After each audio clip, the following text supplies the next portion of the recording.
Action. Oke. Assalamualaikum warahmatullahi wabarakatuh. Selamat siang Ibu Diana dan selamat siang rekan-rekan mata kuliah NLP semuanya pada siang hari ini.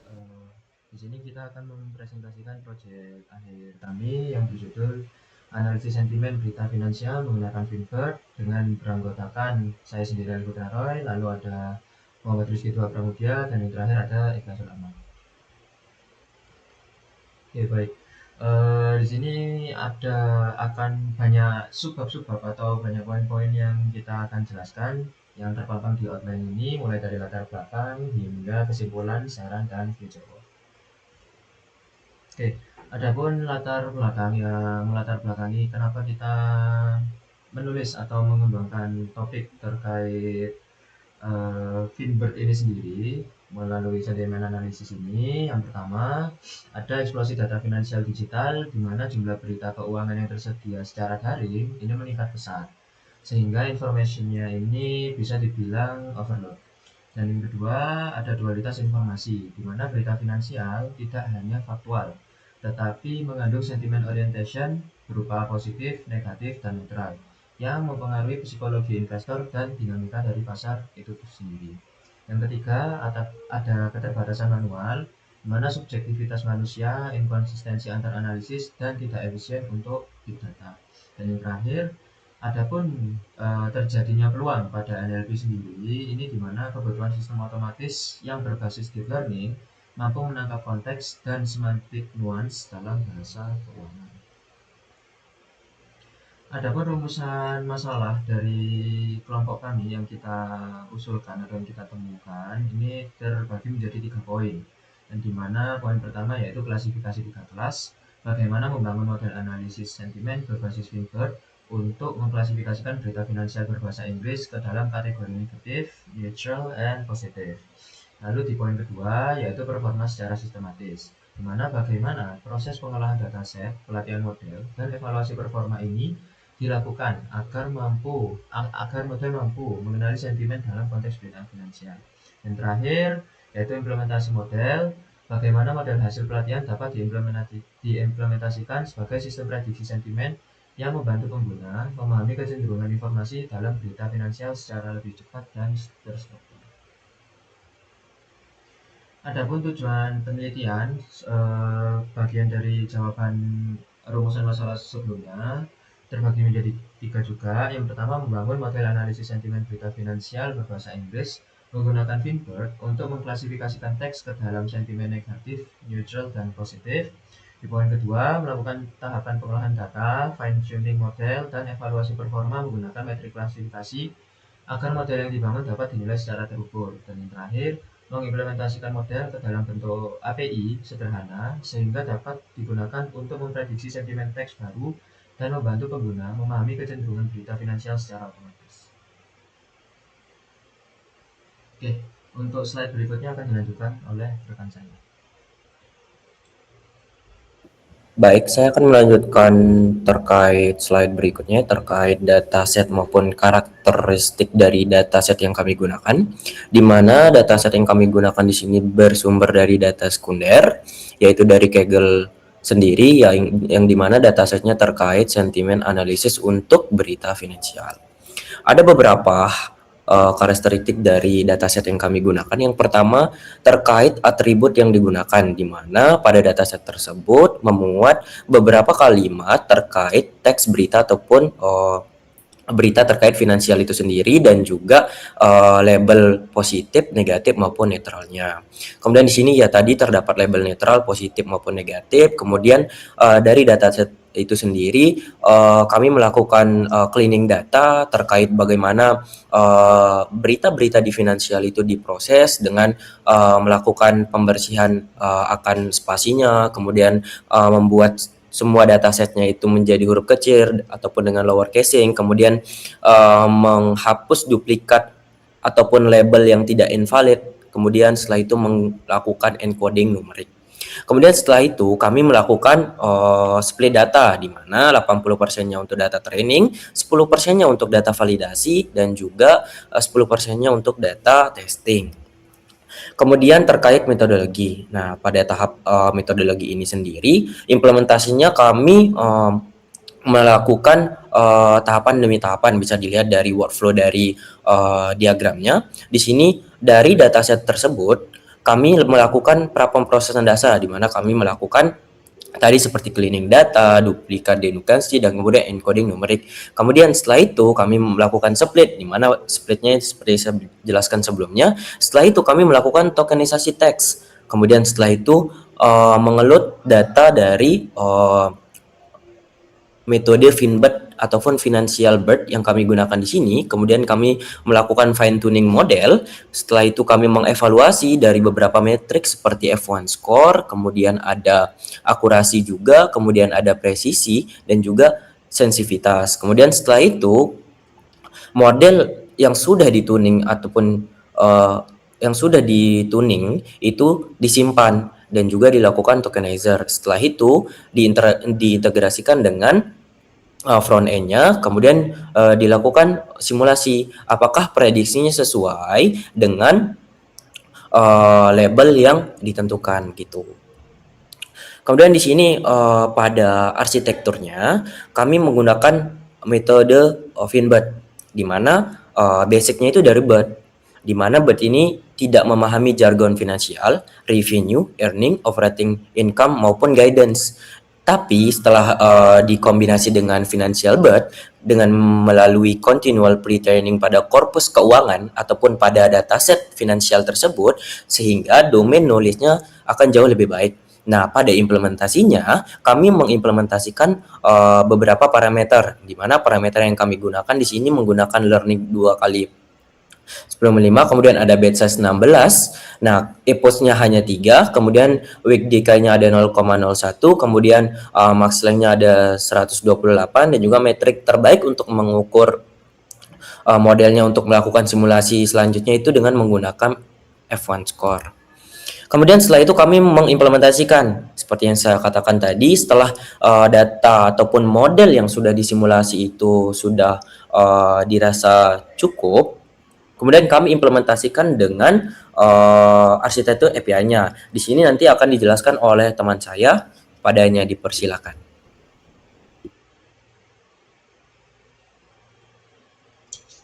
Baik, ini lanjut ke demo programnya ya. Mungkin bisa dijelaskan dulu terkait flow dari arsitektur API-nya. Oke, baik, dari implementasi sistem arsitektur API-nya sendiri, di mana udah dijelaskan dalam diagramnya, di mana pengguna itu menginputkan teks, kemudian kami membuatkan front end untuk mengirim request pesannya yang mencakup sentimen analisis berdasarkan judul kita. Lalu dari hasil front end, kemudian melanjutkan prosesnya dengan Flash API untuk memproses tag dengan yang terintegrasi dengan model Finbird untuk memprediksi sentimennya. Kemudian API mengirim hasil prediksinya. Setelah itu di front end-nya juga akan menampilkan hasil dari klasifikasi dari sentimen analisis yang kita bahas. Next. Nah, untuk hasil dan evaluasi, di sini terdapat akurasi dari model yang kita training, akurasinya mencapai 50%, kemudian untuk precision-nya di 30%, dan recall-nya 30%, F1 score-nya juga 30%, di mana interpretasi ini nilai F1 score di 0,33 setara dengan random baseline pada klasifikasi 3 kelas. Mengapa rendah? Kemungkinan kelas imbalance terlalu untuk kelas yang natural mendominasi datasetnya. Kemudian underfitting akibat outputs terlalu sedikit, dan terdapat learning rate yang terlalu kecil. Kemudian yang terakhir yaitu ada data testing yang terlalu kecil, di mana data testingnya sendiri itu 10% dengan variansi yang tertinggi. Next. Nah, untuk hasil pengujian dan fungsionalitasnya berikut kami sediakan untuk user interface-nya untuk halaman front end-nya. Kemudian next lagi. Ini untuk tampilan awalnya. Nah, untuk hasil pengujiannya kita bikin beberapa skema yang dimana ada eksperimen sentimen negatif, di mana confidence-nya itu mencapai 98%. Kemudian di skenario yang kedua yaitu netral, di mana confidence modelnya menebak hasil prediksinya itu netral, di mana confidence-nya itu mencapai 99%. Kemudian untuk sentimen positif, hasil prediksinya juga sama, di mana model ini menebak hasil prediksinya positif dengan confidence 90%. Begitupun selanjutnya.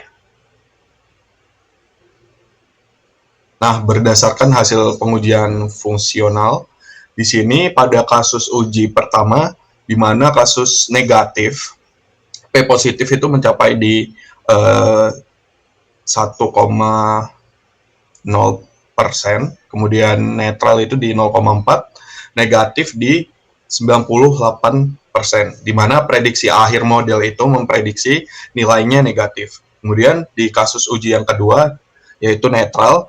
Nah, di sini model memprediksi di kelas positifnya 0,3, di netralnya itu 99%.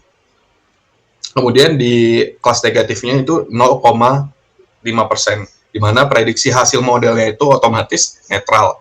Nah, pada kasus ketiga yaitu positif, di mana nilai P positifnya itu 99%, kemudian di P netralnya itu 0,2 dan P negatifnya 0,3, di mana hasil prediksi model ini memprediksi positif. Nah, untuk interpretasi modelnya memiliki diskriminatif power yang sangat tinggi antar kelas, di mana probabilitas kelas benar itu mendominasi, sehingga margin antar kelas itu sangat lebar dan model yakin pada keputusannya.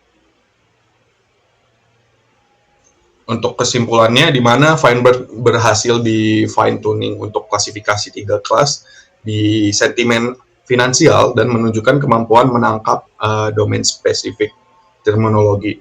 Nah, untuk metodologinya itu, di mana pipeline dari pemrosesan hingga evaluasi berjalan sistematis, meskipun matriks agregat menunjukkan perlunya optimasi yang lebih lanjut, baik itu improvement dari output-nya atau learning rate-nya sendiri. Kemudian untuk implementasi sistem, di mana sistem menggunakan API plus front-end, dibuat sebagai proof on concept untuk layanan prediksi sentimen secara real time. Mungkin selanjutnya akan dilanjutkan untuk demonstrasinya.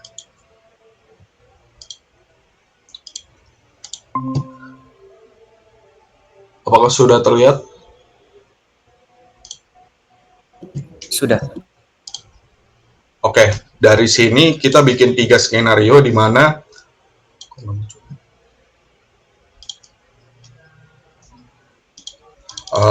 terdapat, bentar.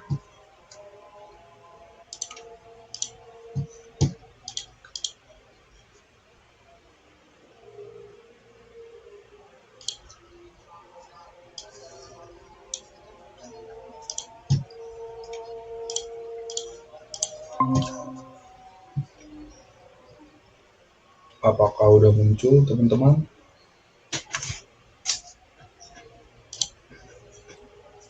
Udah ya. Nah, di sini ada beberapa skenario, di mana skenario pertama itu untuk kelas yang natural. Nah, untuk sentimennya sendiri itu karena datasetnya bahasa Inggris, jadi kita menggunakan simulasinya juga menggunakan bahasa Inggris.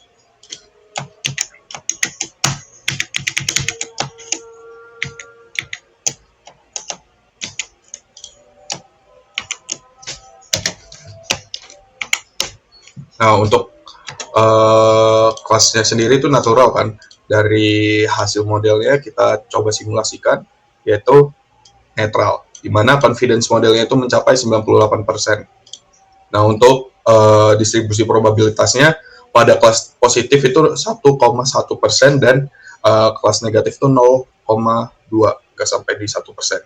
Nah, selanjutnya untuk simulasi yang kedua yaitu pada kelas negatif.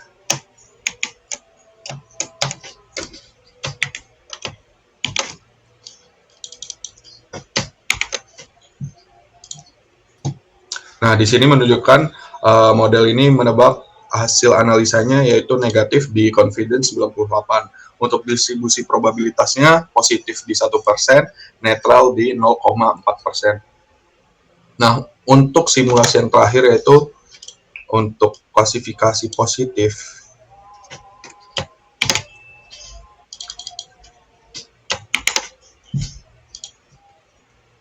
Di sini model juga menebak hasil analisanya untuk sentimen pasarnya itu positif, di mana confidence modelnya itu 99%. Untuk distribusi antar kelasnya negatif dan netral tidak mencapai di 1%. Jadi dari sini mungkin bisa dilanjutkan oleh Muhammad Rizky Duha untuk kesimpulannya.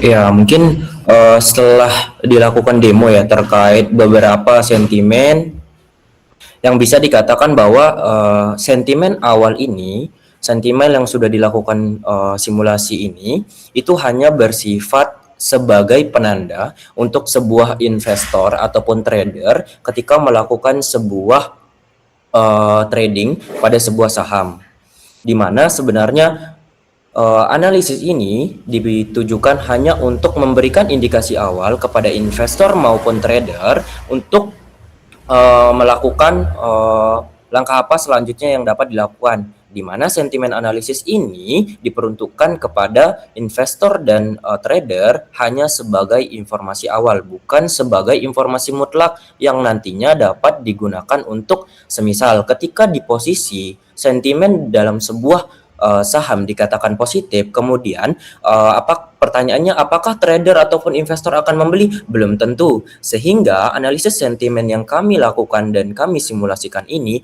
hanya sebagai penanda awal untuk investor maupun trader dalam mengidentifikasi selanjutnya.